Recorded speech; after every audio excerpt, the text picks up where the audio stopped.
there were 5 candidates, all 5 confirmed. Ultimately, 1 had a conflict and 4 have joined us. And candidates in alphabetical order by last name are Jennifer Celaya, Betty Duong, Corina Herrera-Loera, and Madison Nguyen. And the agenda, just so that everybody knows, is we will start with self-introductions at up to 1.5 minutes each. We will then have questions, and there are 9 questions. And then we will have closing statements at 30 seconds each. We will alternate with each candidate starting first. And I'll go ahead and read each question once, and then I will call on the candidate, and then we will rotate. And let's go ahead and start with the self-introductions at up to 1.5 minutes each. And we'll start with Jennifer Celaya. Celaya.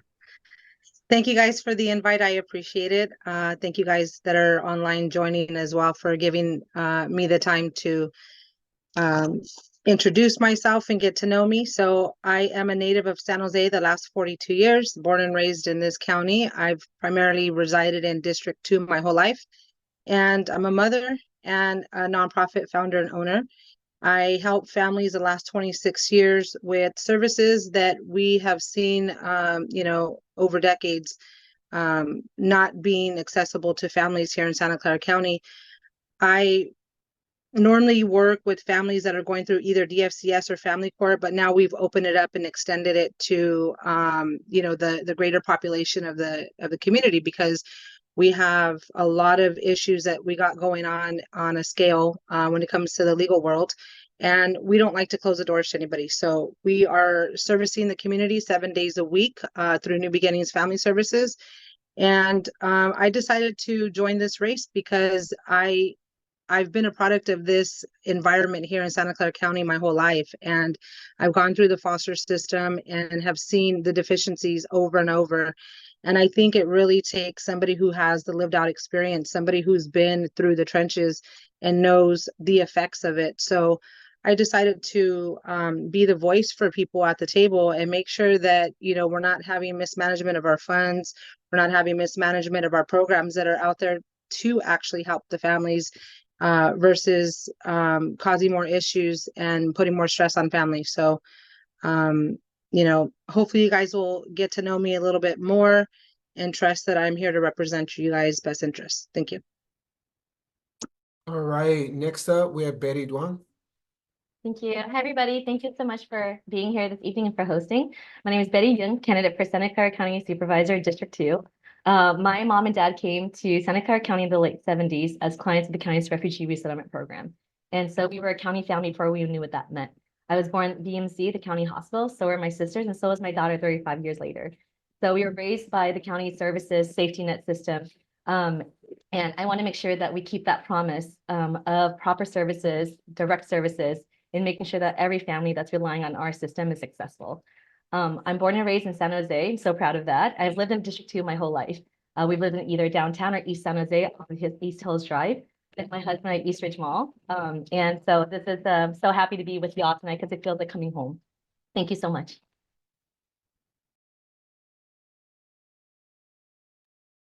All right, thank you. Next is Corina Herrera-Loera. There it is. Thank you so much for D5 United and the Si Se Puede Collective for organizing this forum. Thank you for providing this opportunity to share a little bit more about who we are with you all today. I am a Wirarica Huichol Chicana indigenous woman, raising my child, my 15-year-old beautiful daughter here in the east side of San Jose. She's a student at Overfelt High School. My parents also immigrated here. They came from Valparaiso, Zacatecas, Mexico. I was their firstborn child, which meant I was translating for them, helping them fill out forms, asking for information, which line to get in. And I didn't know that I was preparing myself to be here before you all as a candidate for County Board Supervisor, and eventually, hopefully earning that role. So I bring a unique experience with a wealth of Experiences, not just my personal, as I mentioned, but also my professional. Currently serving as a school board member, the only current elected official in the race as of now, currently. And also, along with my professional experiences, working with almost 3 decades as a high school counselor, gang intervention counselor, eventually serving in a nonprofit role, working with survivors of domestic violence, advocating on their behalf, providing housing. And then, most recently as a deputy probation officer, working with youth and their families. So most of my time has been focused on our Thank you, families Corina, most thank in you. need. Yes, We thank you. appreciate that. All right, and next we have Madison Nguyen. Thank you. I want to thank the District 5 United for putting together this candidate forum and CISA for the collective for the live Spanish and Vietnamese interpretation. And of course, everyone, thank you for joining us tonight. Like many of you, my family is vested in this community. Many of us want to live in a community where we help build a home for our family. So I'm not alone to say that I want my daughter to be able to afford to live in a community where she was born and raised, a community that is safe, clean, secure, and vibrant, a community where we have compassion to help those who are not as fortunate be able to sleep in a safe place and not on our streets, a community where families who might not make as much as the top executives at Google can also afford a place to live. This is the community I envision for my daughter and for every child in Santa Clara County. So to achieve that, as supervisor, I want to stop wasteful spending and restore accountability, reduce homelessness and crime, increase mental health services, help small businesses recover, create vocational and technical career paths for our youth, and build more affordable housing. Let's bring common sense solutions to our county government and engage our community once again, because it's time for a new direction and it's time for results. Thank you. And the order will be Celaya, Duong, Herrera-Loera, and then Nguyen. And so the county is currently reviewing a proposal for the Sergeant Ranch Quarry, which would be located on Juristac, a landscape considered to be sacred indigenous land by the Ama Mutsun tribal band. This mining operation is extremely controversial, having garnered over 7,000 public comments in opposition. We understand that at this time you cannot say how you would vote because this will likely come before you. What will you take into consideration when making your decision on this proposal? And you have up to 1 minute per candidate, and we'll start with Jennifer Celaya. Yes, thank you. So I would take into consideration the preservation of wildlife and the respect for sacred land. It boils down to our culture, native culture, and just preserving that. We've had to fight for a very long time to preserve sacred land. So I would say that I would take that in consideration when making a decision for that. All right, and next is Betty Duong, and I hope I'm saying it right. Betty Young, it's all right. Betty Young, all right. Yeah, thank you. So thank you so much for creating the space, allowing us not to declare our vote because that would disqualify us as a supervisor on this vote in the future. The considerations I would take into deliberating over this particular vote for a use permit would be to acknowledge the sacred heritage of the land, and considerations will be focused on the legislation, my considerations will focus on the pending litigation that will follow with either vote. Whether we approve this vote or approve this use or deny this use, there will be litigation on either side. And so that's where I would draw from my policy and legal expertise to be able to advocate for what I believe would be a good vote amongst my colleagues. And make sure that there is space for public comment. I think it's been incredible that members of the public have been so involved in the discussion around this particular use request, and I would want to make sure that I continue to create space for community voices to be heard and to be part of not just the decision making, but post the vote, what would be the next steps for this particular piece of land. Thank you. Thank you. All right, next is Corina Herrera-Loera. Thank you. So I am aware of the broad opposition to the mining operations at Juristac. And as I mentioned, as First Nations Indigenous woman, For me, it's important to always honor life, right? So earth, wind, fire, and water, and honoring sacred land and those that came before us, and always making decisions that, knowing that we're impacting 7 generations ahead or thinking of 7 generations ahead. I'm also aware of the interests expressed by those in our county building and construction trades. And while I don't support mining operations at Juristac, as a current elected official and as your county supervisor eventually, I commit to engaging challenging issues like this one with an open door policy to not just openly actively listen to the community first and foremost, but also all of those involved. And so I'm proud to have the endorsement of County Supervisor Sylvia Arenas, and who represents that area. And I respect and support her approach on the issue, which, Thank like you. mine, is to listen on various views. Thank you. All right, thank you. Next is Madison Nguyen.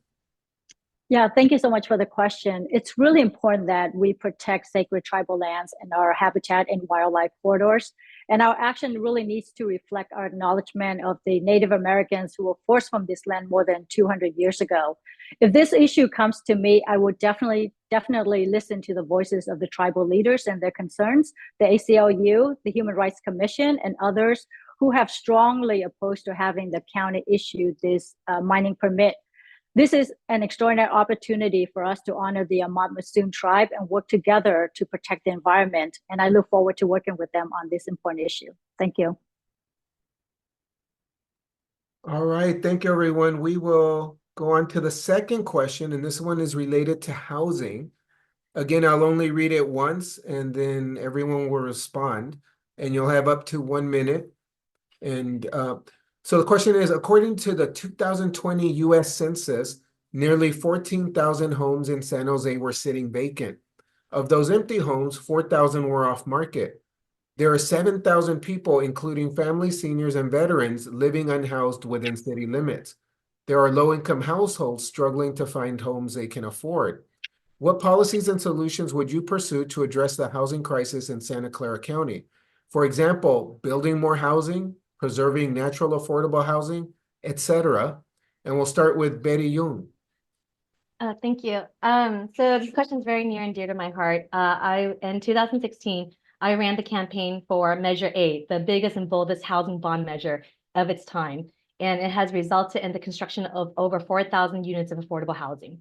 It also created and established a $50 million first-time home buyer assistance program so that our teachers, social workers, our counselors, our nurses are able to buy a home and remain in the communities that they serve and that they grow up in. So for, the mission here is to preserve, protect, and produce.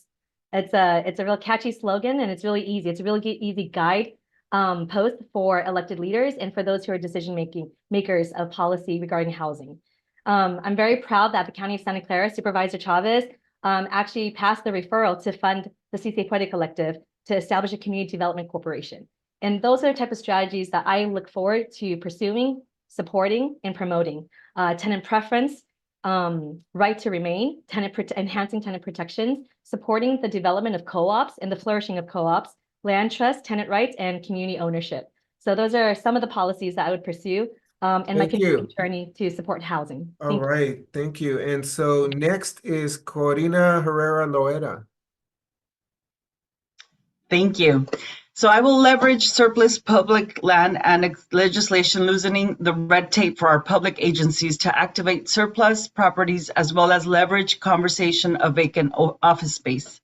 Equally important, I will push for affordable housing to be distributed equitably, as affordability relates to density, and our communities already impacted by existing density are calling for more just and equitable inventory distribution. I strongly agree and will listen to that and hold space for continuous, valuable community input. Thank you. All right, and now Madison Nguyen. Thank you for the question. When I was on the San Jose City Council, I helped build more than 1,000 affordable housing units for my council district, District 7. I also work with my colleagues to preserve and protect 10,000 mobile homes when developers were looking to convert these mobile home parks into other types of usage. affordable housing is one of my top priorities. So I will work really hard at the county level to make sure we continue to build more affordable housing for low-income families, for seniors, and for veterans. But one way to do this is to identify available county surplus land and see if we can work with the state to convert these lands into building more affordable housing for our community. With the high cost of construction, it is more efficient to use the land we currently have. But I also support the counties working with the city of San Jose collaboratively to build interim housing so that we can help our unhoused residents move into a safe environment. Thank you. All right, thank you. And next is Jennifer Celaya. I would support preserving naturally affordable housing. I think that building more housing is just going to cause more issues with our budget and deficiency that we're going to be facing. So I think just looking at different options and being really strategic when we're talking about affordable housing, how does affordable housing really become affordable for those that really do need it? And I think having an oversight when we are funding this type of housing source, that we make sure that the community's at the table when these type of projects are being executed, because we talk about affordable housing and we talk about building and our county is already being congested as it is already. And as a single parent living in one of the richest Silicon Valleys, I don't feel like I have access to affordable housing for myself and my children, or my children when they become of age to have housing. So I think that we need to be strategic and think outside the box when we're talking about All right, affordable housing. thank you. And Thank you. Really appreciate that. Okay, so the next question is about investment. And the order will be Corina, Madison, Jennifer, then Betty. And the question is, given the ongoing displacement of East San Jose families, neighborhoods need specific plans and investment. Would you prioritize creating development without displacement in East San Jose? For example, prioritization of community ownership models, BIPOC business development, increasing home ownership by East San Jose families, and or ensuring that investment is accessible to both undocumented, mixed, and or multi-generational families. And we'll start with Corina. There it is. Thank you. Yes, I would absolutely prioritize creating development without displacing our community members in East San Jose. The fear and the reality of displacement has been significantly impacting our community for years. There has been vibrant discourse about the role and growth of community-based development, tools like community development corporations. An example of what I have already done in our community is, as a school board member, leveraging our assets, which is land, and working with my colleagues on the board to create workforce housing for our teachers and staff. And I look forward to, creating more opportunities such as that as county board supervisor, and also listening to our community to see what our needs are. And I look forward to creating many other opportunities like this and working with you all. Thank you. All right, thank you. Next is Madison. Thank you so much for the question. Stability is the key to healthy communities, and we have an obligation to protect people and avoid displacement. Yes, I would prioritize these types of policies for the families who are living in our East San Jose neighborhoods. In fact, I'm proud to say that during my time in public office, I've helped many families move into their permanent affordable homes. But my work also didn't just stop at helping families finding permanent homes, but also help them building successful businesses so that they can keep their home. For example, if you ever eaten at Araujo's Mexican Grill, it is one of the best restaurants on the east side. Frank and Sandra Araujo started out selling tacos with a cart. Over the years, I've helped turn their small cart into 4 successful businesses. This is what local government should do for residents, and I will continue to do that at the county level. Thank you.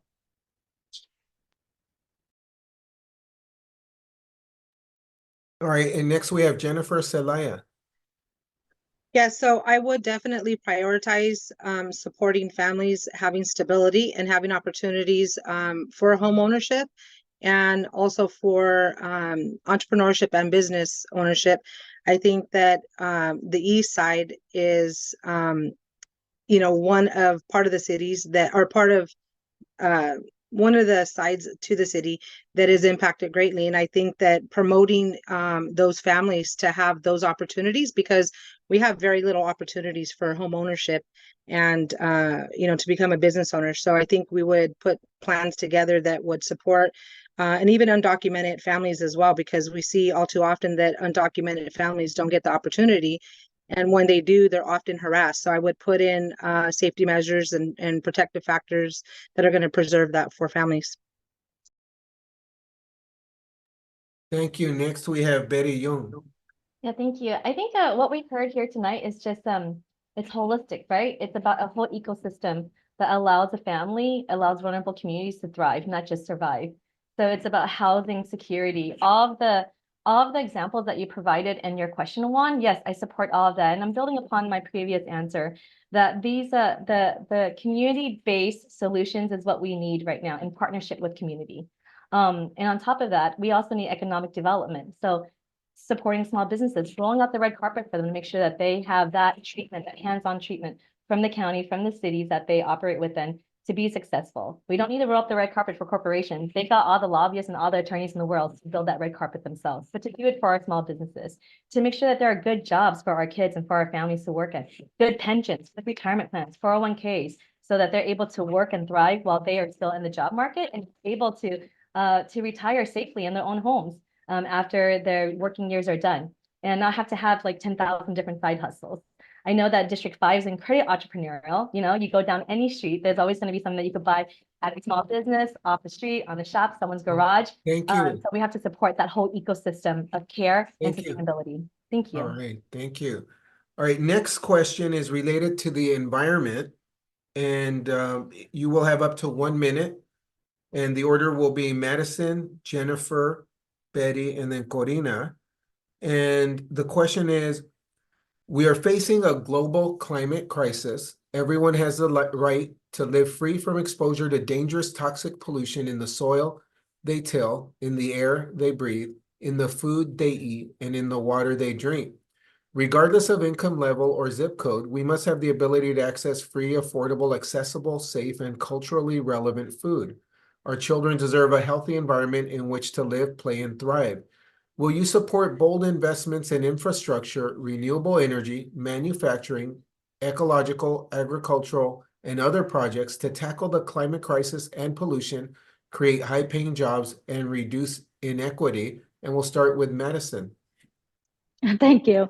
That's a lot to discuss in 1 minute. First of all, I support bold investment for a cleaner, safer, healthier environment for our children and for all of us.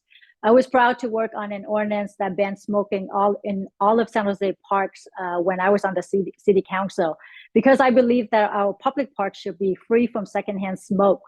On the topic of food, we need more community gardens, models like Vegelution, and we need more urban greening and tree canopies to filter pollutants and provide shade. One of my top priorities is to invest in our youth by providing more technical and vocational programs, trade skills, so that we can partner with the school district and tech companies so that our youth are more prepared and will have access to high-paying jobs and be on the forefront of projects that tackle the climate crisis. Thank you. Thank you. Next, we have Jennifer. Yeah, so I would support renewable energy and also solar panels, and also the education, because I think that our youth today lack the education regarding this global crisis. So I think supporting farming practices and reducing greenhouse gas emissions, and support environmental organizations that are really engaged in the community in educating folks. So I would really support that and create other opportunities for it as well. Okay, next we have Betty. Thank you. So, during COVID-19, there was great investments made into food security by the county during this great pandemic global crisis. And what we've learned since then is that should be the floor. That should be the bare minimum, what we created and what we were able to establish during COVID-19. And one of the outgrowth of our work around during COVID-19 with community members is the creation of a food systems plan in the Urban Growers Network in Santa Clara County, done in partnership with Vegelution and our nonprofit organizations that work on food security. So the next supervisor in this seat is going to be responsible for making sure that food systems plan is accomplished. That was already built with community, by community, for community. So we're in a really great position where we have the game plan, the guidebook that's already been created by our neighbors and our residents, and now we have to be bold enough to implement it. So I'm so proud that we were a part of the team that helped develop this, and I look forward to carrying that through.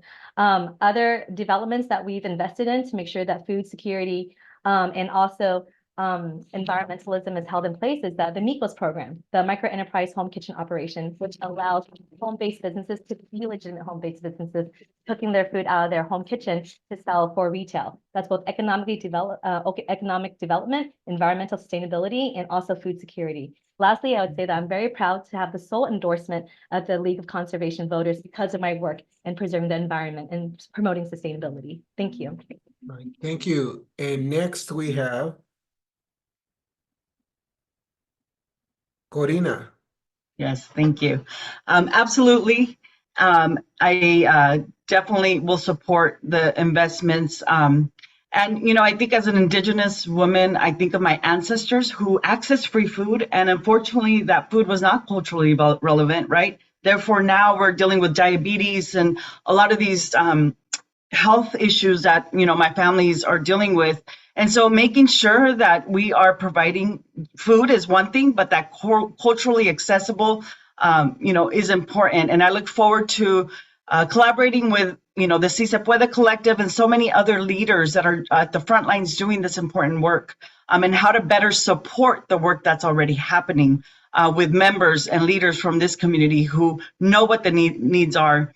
In addition, you know, I look forward to also creating more partnerships and opportunities, not just for the workforce and youth, but also in connecting them with places like, you know, we have our local colleges, Evergreen, we have San Jose State University, opportunities for internships, and, you know, jobs as we move forward in this community. So I absolutely will be a champion in this area. Thank you. So the next question is related to Reid-Hillview Airport, and you'll have up to 1 minute. And the question is, Reid-Hillview Airport is located within a dense urban environment.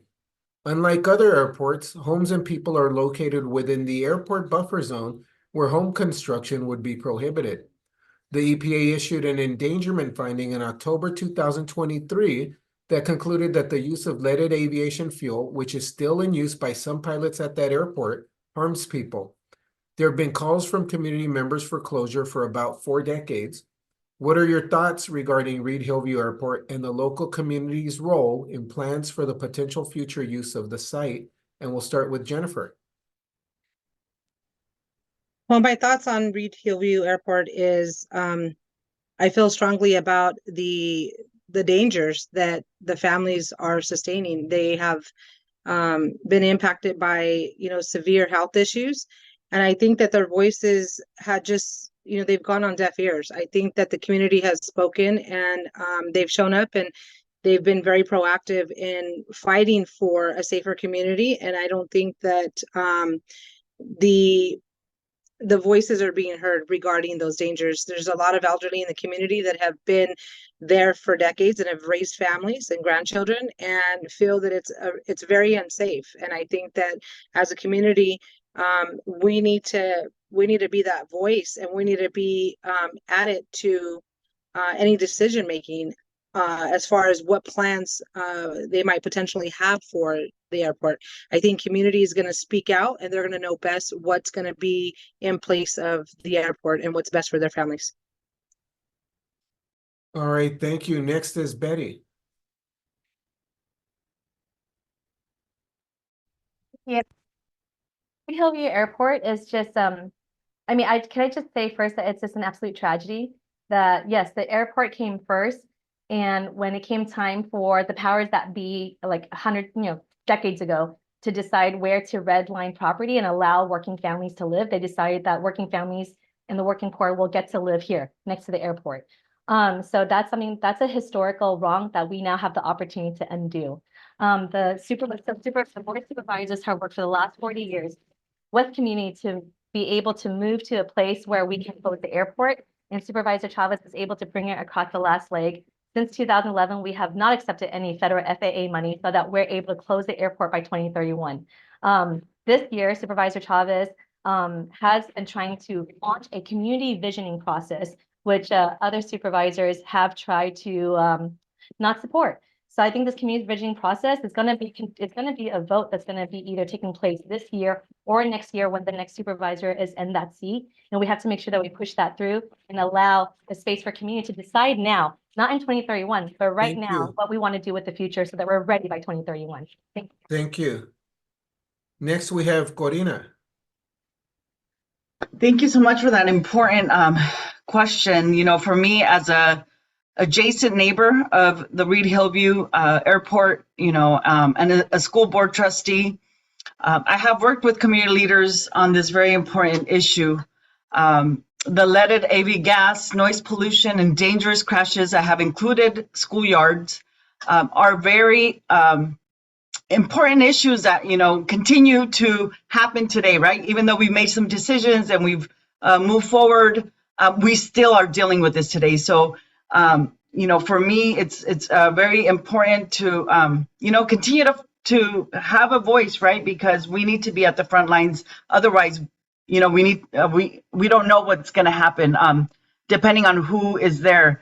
I'm very proud to be supported and endorsed by Blanca Alvarado, who was, you know, the county board supervisor, as, you know, Betty mentioned 40 years ago, that was working hard against this. And I absolutely strongly support that we as community members have a say as to what happens in that land, and that as your county board supervisor, I will make sure that you have a space. Thank you. Thank you.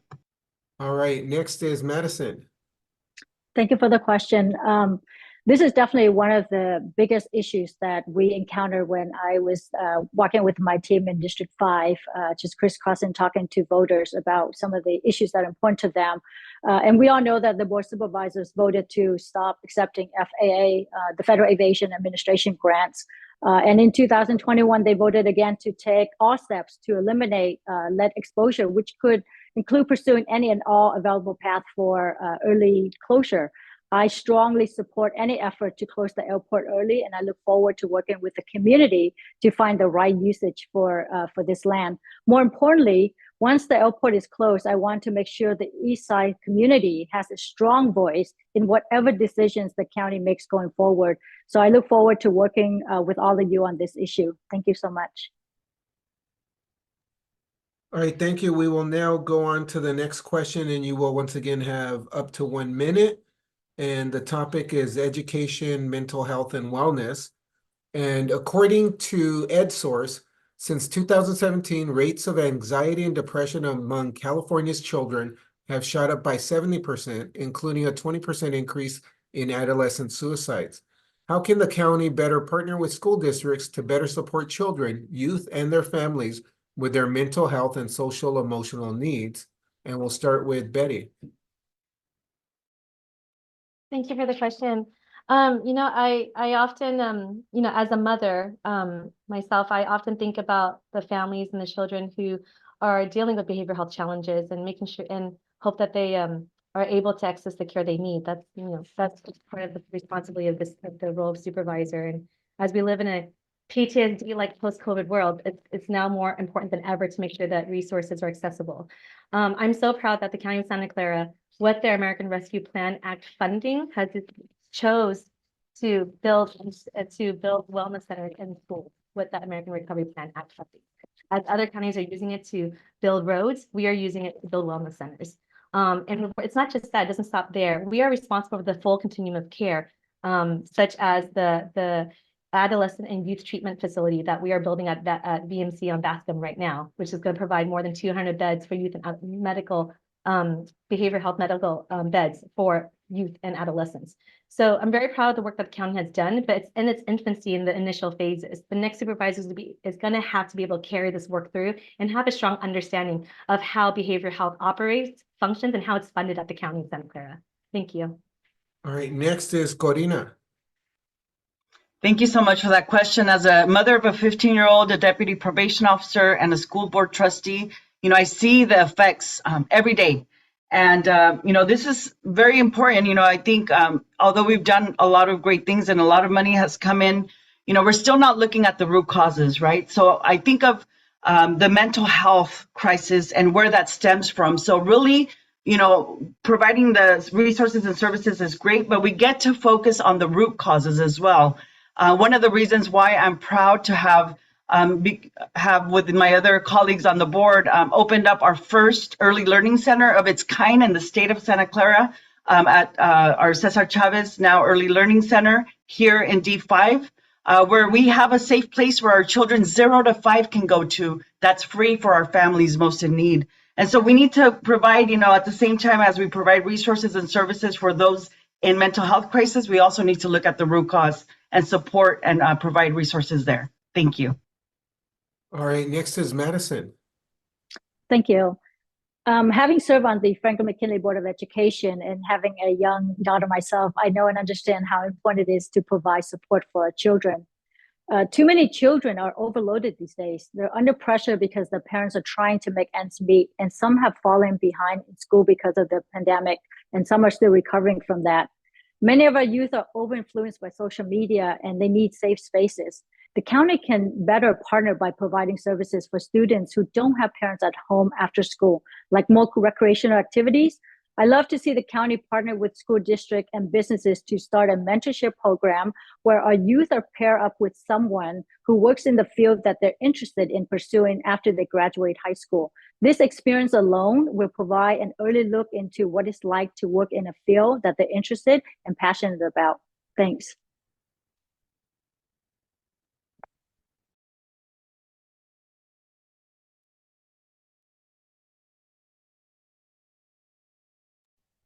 Thank you. Next is Jennifer. Yes, so this is very close and near to me. I'm a mother of 6, so I have dealt with a variety of different challenges with my children and growing up through this system. It's been it's been very different. The services, the lack of the ability of people to get services, right? And so with the nonprofit that I founded, New Beginnings Family Services, we have been partnering with schools and other agencies to provide these services because families are saying, the county has dumped in a lot of money into nonprofits and other resources and for-profits, and they're not really seeing any results from these services that are being provided. So I think the county needs to just have some oversight on the services that they are pouring, millions of dollars into, and really look at if there is any results being produced. So again, New Beginnings, we are a service that is very how do I say, we do wellness for everybody in the family, not just the children. It goes down to the parents as well, because the children struggle in homes that a lot of families don't get the services with mental health or substance abuse. So I think a lot of those services are not accessible. All right, so now we are changing to up to 45-second responses. And the topic is migrant inclusion. And the question is, there has been a historic record of border crossings at the U.S.-Mexico border in the last year, with an influx of new migrant families arriving in Santa Clara County. How can the county become a more welcoming place for these families and individuals? And we'll start with Corina. Thank you for that question. Being a leader and living here in D5, I know that members of this community have been real leaders on the just inclusion of migrant families, of asylum seekers and immigrants.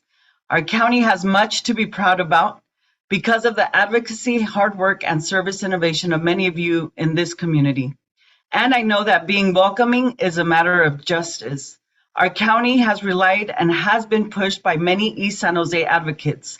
The Rapid Response Network providing greater access to immigrant and asylum legal services, emergency housing, and services for family with children impacted by Title 42, a just constitutional policy on civil detainers by the county. There are many, many policy and practice innovations that were and continue to be pushed by advocates in this community. All right, thank you. Next is Madison. Thank you for the question. I came to California with my family as refugees when I was a child. We were one of the few families among the immigrant farm community.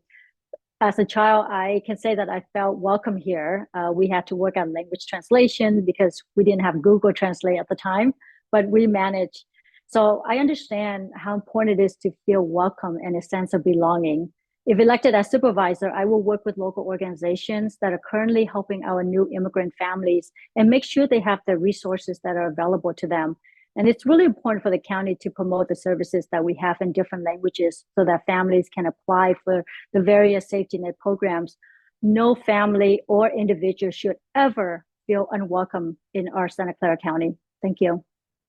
All right, thank you. And next we have Jennifer. I would definitely support and promote opportunities to provide, protection for migrants and create opportunities for them to, be able to have the same benefits that we do here. But I would also make sure that their rights are also protected, and we're mindful of, collaborating and bringing about opportunities for them. And now Betty. Yeah, I'm really proud. Santa Clara County in the late 70s was one of 3 congressionally designated sites to receive refugees from the Vietnam War. But for that declaration, but for the programs and services that followed, my family and I, our communities, and we wouldn't be here. So I always stand with immigrants and with pro-immigrant policies.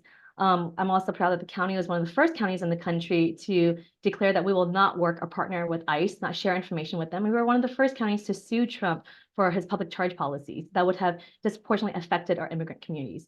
So in 45 seconds or less, create a clear plan, co-design with community for welcoming and belonging for immigrants, regardless of time of arrival, create welcoming centers, create economic opportunities such as investments into worker-owned co-ops, and increase the county's capacity to support immigrant communities' current and emerging needs. Thank you. Strengthen the rapid response network Thank and you. asylum cases. All right, thank you. And the next question, again, 45 seconds per candidate, up to 45 seconds, is a trust program. We want our families to be healthy and whole. We know what keeps us safe, living in communities where people of every color and background have access to the care they need, where we address problems with proven solutions like social supports and preventative services. We need qualified experts like mental health and social workers based in the community to give people the help they need to keep us all safe, to match the right responder with the situation. What are your thoughts regarding county funding for additional trust field team next fiscal year? And we'll start with Corina.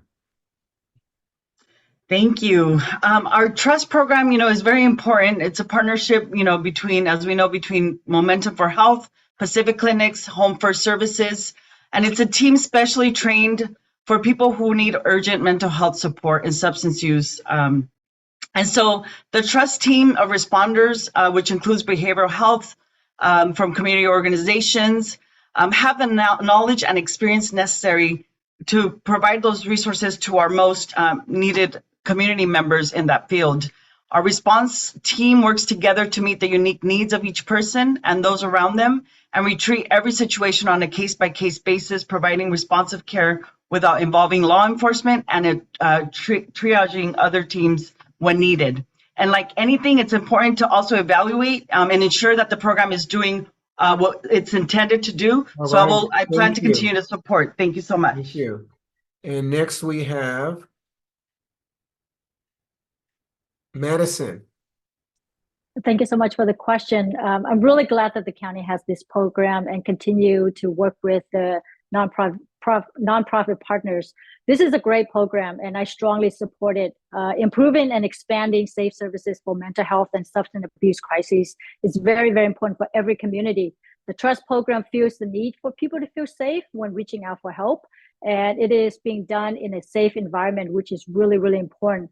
I would wholeheartedly support an additional trust field team next year, and I look forward to working with my colleagues on the board supervisor to find the necessary funding for it. Thank you. Next we have Jennifer.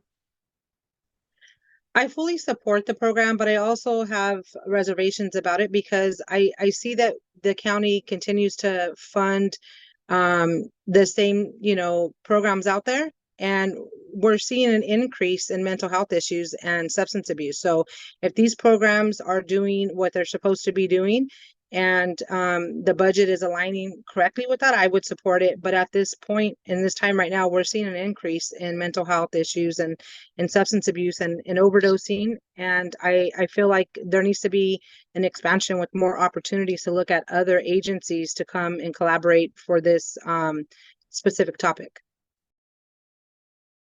All right, and now Betty. I absolutely support the expansion and strengthening of the trust program. The trust program is an alternative response to police for a call for regarding a loved one, a neighbor, or a family member who's experiencing a mental health crisis. Most of these times, these calls require more than a phone call and less than a 5150 hold. And so the trust program has done a valiant job of being able to fit that in between space and provide that need and that care in the most empathetic way, as the team comprised of a person with lived experience, a trained counselor, and a clinician. So being able to provide that in V5 and East Side especially, where there is a greater representation of our community members when calling the police, when the outcomes could be fatal. We know that. So it's scary to call the police when someone you care about is having a manic episode. Calling the trust program would be the best alternative. Thank you. And the last question is also 45 seconds, and it is regarding pet safety. And the question is, pet-friendly housing is more costly and harder to obtain. People who are evicted are not able to find new housing with their pets, and there's little to no safety net from local shelters due to the pet overpopulation crisis. People are being evicted for having too many animals, but unable to get their animals fixed.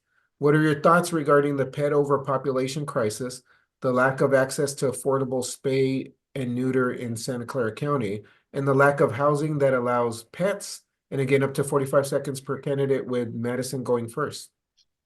Thank you so much. People love their pets. Who doesn't? And it's understandable that some folks don't have the money to get them fixed. The animal shelter, which is located in my council district, District 7, I've worked with them during my time on the San Jose City Council by providing so many different programs and services and funding on an annual basis. I understand that they also have their own challenges in regards to overpopulation, as we have heard from folks who actually live around near the vicinity of the shelter. As supervisor, I will find ways to work with the city of San Jose to see if we can provide funding through a grant and allow families to get their pets fixed at a discount or no charge if they can't afford it. This is a really important issue and it needs real-time solutions. Thank you. Next is Jennifer. Yeah, so I have pets myself, and I've dealt with situations like this, and I definitely would encourage and promote more grants and funding to go in for families that really can't afford the services for animals. And I would also talk about collaborating with landlords and owners to figure out solutions on people being able to keep their pets at home with them safely versus them being evicted and thrown out because of the pets, and also creating some space for temporary housing for those animals, collaborating with the community and making sure that we can put something together for those that are in need. And next we have Betty. The Santa Clara County Animal Shelter is a resource for the community, and it should provide free spay and neuter services, hands down. To help with the overpopulation, because I hate the thought of euthanizing animals. I think everybody does because of our lack of ability to spay and neuter animals. We do have times throughout the year where there's free and spay or neuter services, but that only happens periodically. It's not consistent and it's not constant, and I would want to make it consistent and constant. There's another thing too. There is a the state bill that was recently introduced, AB 2216 by Assemblymember Haney. I'm gonna be tracking that and following to see what outcome comes from that, because that may be changing state law about how landlords are able to question or require pet deposits or deny an application because of pets. This new legislation is proposing that landlords should not deny someone's rental application because of pets. Thank you. All right, and last is Corina. Yes, thank you. I have two little puppies of mine, so this is important to me as well. And yes, we know that pet-friendly housing is scarce, and our animal shelters have hardly no room. And on top of that, we also have a veterinarian shortage. So I will work to advance more local and state reforms to improve access to veterinary care, like recent law allowing vet techs to implement some aspects of care previously requiring a veterinarian. Opening access to our impacted veterinarian workforce for affordable and spay neutering care. And as we plan for growth of affordable housing inventory, the thoughtfulness of our community and understanding of problems such as this will be critical input that I will amplify. Thank you so much. All right, thank you. That was the final question. And so now we will go into closing statements of up to 30 seconds each. And we will start with, let me get back there. Jennifer. Yes, so I just want to thank you guys for this platform and allowing me to, allowing you guys to get to know me a little bit. And I look forward to continuing to do the work that I do in the community already. And should I get elected, I would be there to support you guys and be your voice at the table and represent you the very best that I could.